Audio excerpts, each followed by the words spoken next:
Hi, I'm Michelle Feeney, founder of Floral Street Fragrances, and I'm joined today with Lee. Hi, and I'm Lee Harding, and I am the Head of Education at Floral Street.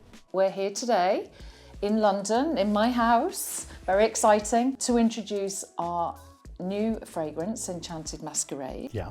And we've created this in partnership with Netflix and Shondaland, and it is the first Bridgerton fine fragrance. It is so exciting, Michelle, and we're going to do a scent school. So you founded Scent School in the store in Covent Garden 8 years ago, and we're taking that today to launch Enchanted Masquerade to talk about individual oils, and then we're going to smell the fragrance itself. So we're going to pick out our key ingredients. Now, the first one that we're going to smell is pear. So we dip our little scent sticks into the oil, and then you can smell the pear. Wow, that is such an incredible... I can smell apple actually in there as well. Yeah, so pear and apple are related, and also they're part of the rose family. No. So yeah, they're actually related to rose. And that's why with pear you get a floral C as well. Wow. So you get that crisp greenness, which is, beautiful, a really lovely ingredient to have as a top note. What we're going to do, we're going to pop that into our little flute. Once we've smelled all four, you're going to smell all of the four ingredients, and then we'll smell the actual fragrance itself. The next ingredient that we're going to smell is rose grass absolute. Now rose, it's from grass. You've actually been there, haven't you, Michelle? Yes, I have, and I had the great fortune of sitting in a rose field with the farmer and with Jerôme Epinette, our perfumer, and of course drinking rosé. And the farmer actually showed us how to pick the rose very carefully early morning, and then we saw where the rose petals went to be turned into oil.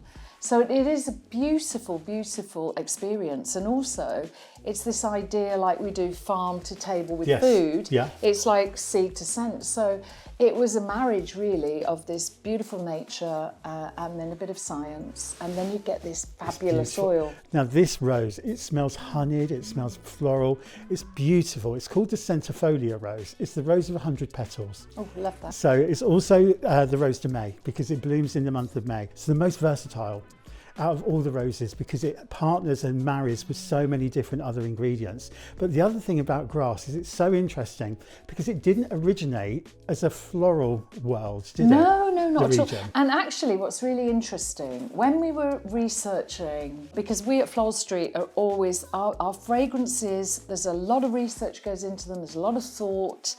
And this particular one had a lot of history because, of course, Bridgerton, is a modern take on a period of time. But when we look back on that, during that time, grass was actually a leather area. And so there's a lot of tanneries. Yeah. So you can imagine that horrible Not the best smell. No, exactly. So what they did was started to plant orange trees and rose fields to really stem that smell. Yeah. And then it was a time of gloves, which also fits into our wonderful fairy tale. They started to stuff the gloves with the rose petals and the sweet smelling flowers. And that was the first perfumeries. That's how it became a perfumery. So in our fairy tale that we have from Bridgerton for the next season, it does involve a glove. Yes. And it involves following a scent. So I think it was an incredible... This marriage of history, of perfumery, along with modernity as well. And that's what I love about all the ingredients that have been chosen in this. They all have a representation of immortality, love, marriage, romance, and we'll talk more as we go through. But the one that we're going to smell next is Gardenia. Now, I know this is one of your favourite ingredients, It is actually. Isn't it? It's this wonderful, powerful, white flower, but it's also, for me, takes me back in time because obviously ingredients and perfume really jog your memory about a time or a place or a person. So Gardenia brings a real creaminess to the fragrance. So it's a beautiful, well-rounded flower. Used a lot in florals for weddings as well. So, brings a marriage to the fragrance. Complements the rose beautifully. And this comes from, working with a master perfumer like Jerôme Epinette. I have the idea, or for instance, the inspiration for this was the whole Bridgerton world. Yeah. And then his knowledge of over 5,000 ingredients, he's a master perfumer. So he helps us tell this wonderful story with the fragrance via the ingredients. Exactly, and that's what I absolutely love about this, because when you look into the history of each note, you can totally understand why he's chosen them. And this final one that we're smelling is the skin musk. Now this is a real clean scent. Yeah. For me, a skin musk is, you mentioned the glove. I can visualize she slowly takes the glove off and it reveals the soft, delicate skin underneath.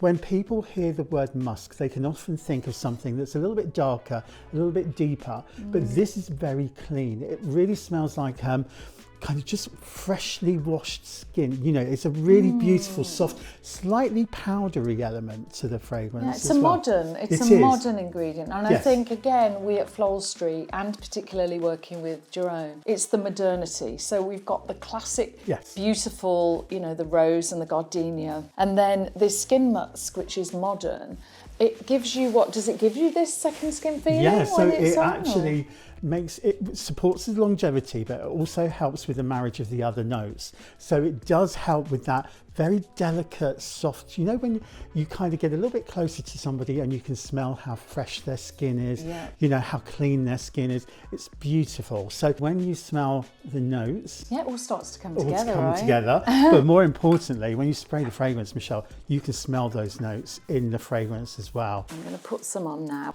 And it's gorgeous. Wow, it is. Oh, so romantic. I love this. So this is a floral gourmand. Now the gourmand category, as we know, is growing. It started really in the 90s. Why a floral gourmand for you? Well, it's interesting, isn't it? Because I think a lot of people, when you say gourmand, they're not quite sure what that means. No. It's got these elements, these edible elements in there.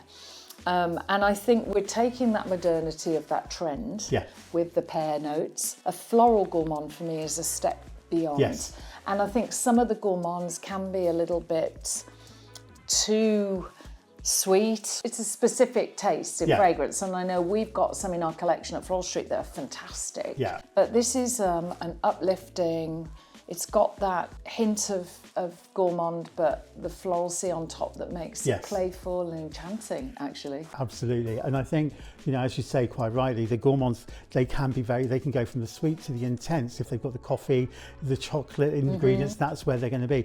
This is very much on the floral side. So it's that beautiful marriage again of those ingredients with the floral notes, with those edible notes. But it's a beautiful floral gourmand with Enchanted Masquerade.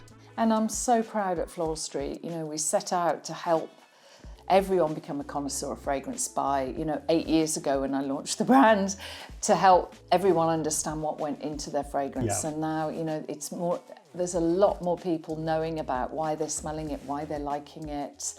And I think just the beauty of the art and the science of bringing this together, it's incredible.